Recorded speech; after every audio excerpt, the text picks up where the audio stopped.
بسم اللہ الرحمن الرحیم۔ السلام علیکم۔ تاریخ ہمیشہ فاتحین کے قصے نہیں سناتی، کبھی کبھی یہ عبرتناک انجام کی داستانیں بھی سناتی ہے جنہیں سن کر روح کانپ جاتی ہے۔ تصور کیجیے اس شخص کا جس کے گھوڑوں کے ٹانپوں سے وسطی ایشیا پر لرزہ طاری ہو جاتا تھا، جس نے چین کی دیواروں تک اسلام کا جھنڈا لہرایا اور جس کے نام سے بڑے بڑے بادشاہ تھر تھراتے تھے۔ لیکن پھر وقت بدلا اور وہی ہاتھ جو شمشیر زنی کرتے تھے پھر ایک روٹی کے ٹکڑے کے لیے بھیک مانگنی پڑی۔ آج کی ویڈیو میں ہم بات کریں گے اس عظیم سپہ سالار کی جس کی آخری ایام تاریخ کا سب سے بڑا نوحہ بن گئے۔ عظیم مسلمان سپہ سالار جس سے بھیک منگوائی گئی۔ یہ 715 عیسوی کی بات ہے۔ حج کا موسم ہے، مکہ میں خوب چہل پہل ہے، مسلمانوں کا قافلہ دھڑا دھڑ آ رہے ہیں، خیموں کا شہر مرز وجود میں آ چکا ہے جو لمحہ بالامہ بڑھ رہا ہے۔ مسجد الحرام کے سامنے فقیروں کی لمبی قطاریں ہیں، ان میں زیادہ تر بدو ہیں جو حج کے موسم میں یہاں آ کر بھیک مانگتے ہیں۔ ان فقراء میں اس دفعہ ایک بوڑھے فقیر کا اضافہ ہے جس پر کسی نے کوئی خاص توجہ نہیں دی، کیونکہ عام فقیروں کی طرح اس کے کپڑے پرانے، میلے اور پھٹے ہوئے ہیں۔ چہرے پر مٹی کی دھول اس حد تک ہے کہ چہرہ پہچاننا مشکل ہے۔ تمام فقراء میں یہ شخص سب سے بوڑھا ہے۔ یہ باقی فقراء کی طرح بھیک کے لیے دردناک آواز بھی نہیں نکال رہا، لیکن اس میں اور باقی فقراء میں اہم فرق یہ ہے کہ اس میں پاؤں میں بیڑیاں ہیں۔ حاجی لوگ پاس سے گزرتے ہیں، اس فقیر کو غور سے دیکھتے ہیں، ایک یا دو دینار نکال کر سامنے پھینک دیتے ہیں۔ ایک حاجی سامنے آ کھڑے ہوئے، غور سے دیکھا، پھر پوچھا چوری کی ہے؟ فقیر نے جواب دیا چوری کی ہوتی تو ہاتھ کٹے ہوئے ہوتے۔ تو کیا کسی خاتون کو چھیڑا ہے؟ حاجی نے مزید پوچھا۔ اگر خاتون کو چھیڑا ہوتا تو سنسار کر دیا جاتا، فقیر نے جواب دیا۔ حاجی نے پھر پوچھا تمہارا نام کیا ہے؟ جواب ملا کبھی میرا نام بھی ہوا کرتا تھا، اب رہے نام صرف اللہ کا۔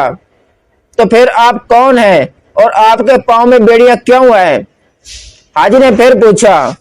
فقیر نے جواب دیا میں امیر المومنین شاہ سلمان بن عبد المالک کا قیدی ہوں۔ اتنی دیر میں بربر قبیلے کے دو حاجی آئے اور فقیر کے سامنے بیٹھ گئے۔ فقیر ایک ہی صدا لگا رہا تھا، وہ تو عز من تشاء وہ تو ذل من تشاء۔ یہ دونوں اپنے اپنے قبیلے کے سردار تھے۔ تھوڑی دیر بات چیت کے بعد ایک حاجی نے فقیر کی تھوڑی اوپر کر کے کہا تم امیر موسیٰ بن نصیر ہو؟ یہ سن کر موسیٰ کے آنسو نکل پڑے۔ ان میں سے پھر ایک بولا کہ ہم نے یہ تو سنا تھا کہ امیر المومنین نے تمہیں قید کر رکھا ہے، لیکن یہ نہیں پتا تھا کہ تم بھکاری بن چکے ہو۔ موسیٰ نے جواب دیا مجھے امیر سلمان یہاں لایا ہے کہ میں بھیک مانگ کر اسے 2 لاکھ دینار پورے کر دوں۔ ان میں سے پھر ایک بولا امیر موسیٰ آپ حکم کریں، ہم شاہ سلمان کے خلاف بغاوت کر دیں گے، ہمارے قبیلے کے لوگ دیناروں کے ڈھیر لگا دیں گے، اگر ضرورت پڑی تو ہم امیر سلمان کو قتل بھی کر سکتے ہیں۔ لیکن موسیٰ نے انہیں ان تمام باتوں سے منع کر دیا۔ امیر سلمان کے مخبر موقع پر موجود تھے، وہ فوری طور پر انہیں پکڑ کر امیر کے پاس لے گئے۔ اس کے بعد ان کا کہیں کوئی پتہ نہ چل سکا۔ موسیٰ بن نصیر کا خاندان بنیادی طور پر تو عیسائی تھا۔ یہ ایک قسم کا خانہ بدوش قبیلہ تھا جو شام میں دریائے فرات کے مشرقی کنارے رہائش پذیر تھا۔ جب مسلمانوں نے یہ علاقہ فتح کیا تو موسیٰ کے باپ کو قیدی بنا لیا گیا۔ وہاں عبدالعزیز نامی ایک شخص اس کا نیا مالک تھا، وہ اتنا متاثر ہوا کہ اس نے اسے آزاد کر دیا اور اسے دوستی کر لی۔ موسیٰ کی پرورش عمر بن عبدالعزیز کے ساتھ ہوئی۔ وہاں سے یہ خاندان گورنر مصر عبدالعزیز بن مروان کے پاس پہنچا جس نے موسیٰ کو افریقہ میں گورنر مقرر کر دیا۔ موسیٰ بہترین گورنر ثابت ہوا، لوگ اسی کارکردگی اور حسن سلوک سے مطمئن اور خوش تھے۔ موسیٰ نے حالات کا فائدہ اٹھاتے ہوئے اپنی ایک بہترین جنگجو فوج تیار کی جس نے شمالی افریقہ فتح کیا۔ یہ بربر قبائل کا علاقہ تھا کہ جیل ہونے کے ساتھ ساتھ بہت دلیر اور جنگجو قسم کے لوگ تھے۔ یہ بہت ظالم اور ہر درجہ کے وحشی تھے۔ لفظ بربریت ایسے لفظ بربر سے ہی اخذ کیا گیا ہے۔